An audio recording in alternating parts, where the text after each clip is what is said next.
everyone. My name is Tamara. I'm a seasonal invasive species technician from Severn Sound Environmental Association, or SSEA for short.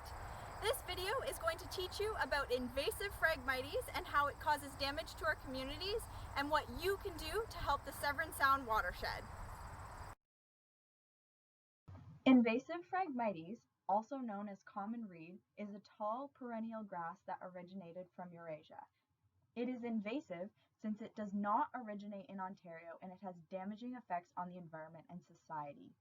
Phragmites can grow up to 6 meters tall and creates dense patches that can cause problems for proper drainage and water management.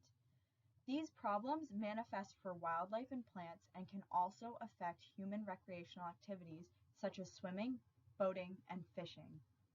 There are waterfronts within Severn Sound that are completely obstructed by large patches of Phragmites, preventing residents from accessing their shorelines and obstructing their beautiful lake views.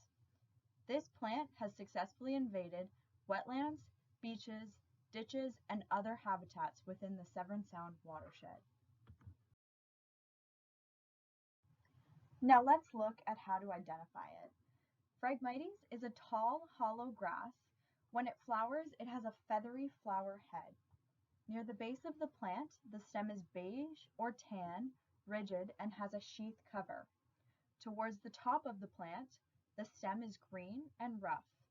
The narrow leaves are a green-blue color. The plant sends out runners, which are roots that can extend out as far as 6 meters underneath the ground or above the ground and grow at a rate of about 10 centimeters per day. Once Phragmites colonizes an area, it tends to dominate and it does not leave space or resources for other species to grow. The plant grows from May to September, which is when you will see the stems shoot up either above the soil or water surface. The flower head develops from August to September and changes from purple to brownish or gray as it goes to seed. Throughout the fall, winter, and early spring, the dead stems of this plant remain standing. So why is this plant such a big problem? Phragmites releases chemicals into the soil that kills or hinders the growth of surrounding plants, allowing it to create dense, dominant patches. These patches diminish food and habitat for wildlife. Phragmites also reproduces and spreads very rapidly, which is why it's so successful as an invasive species. Phragmites can reproduce through several methods. Firstly, established plants can send out creeping root runners, which have the ability to grow a new plant. Even some fragments of this plant have the ability to do this. These fragments can be washed from one shoreline to the next or could remain on equipment if it's not properly cleaned.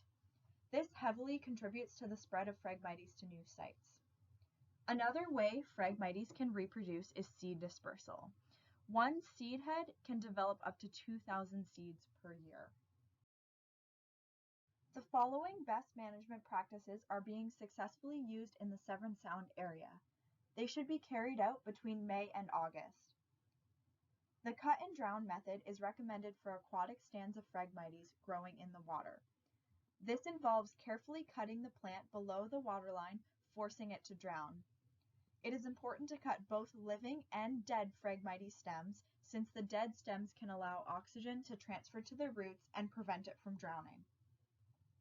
For terrestrial stands on land, it is recommended that the manual spading method be used. Manual spading is a technique that uses a sharp shovel to sever the Phragmites below the ground. Manual spading weakens the plant and ideally is done several times per year to be most effective. While removing the plant, be cautious of the reeds as they can be very sharp and easily puncture through skin.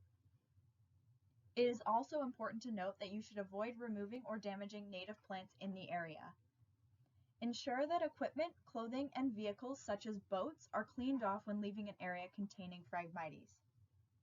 Carefully dispose of all Phragmites plant parts as it is important to prevent the spread of Phragmites. Drying and burning the plant, where permitted by your municipality, can kill Phragmites plants and seeds. Other options in the Severn Sound area include disposal at the North Simcoe Transfer Station composting facility, where the high heat generated kills plant seeds. Backyard composters do not generate enough heat to effectively kill the plant. There have been over 1,000 Phragmites reportings in the Severn Sound watershed, including the red dots on the map by SSEA shown here. That's a lot of Phragmites. If you think you have seen Phragmites in the Severn Sound area, please contact us at invasivespecies@severnsound.ca. You can also work to manage Phragmites on your own property or volunteer at a community removal event. Thanks for watching. I hope you enjoyed learning more about invasive Phragmites. If you have any questions, don't hesitate to contact us at invasivespecies@severnsound.ca. Also, for more information, make sure to check out our website at severnsound.ca. Follow us on Instagram at SevernSoundEA and Twitter at SSEA_SSRAP, and make sure to hit the like and subscribe buttons below. If you're looking to learn more about invasive species, check out our other YouTube videos on our YouTube channel. Bye for now.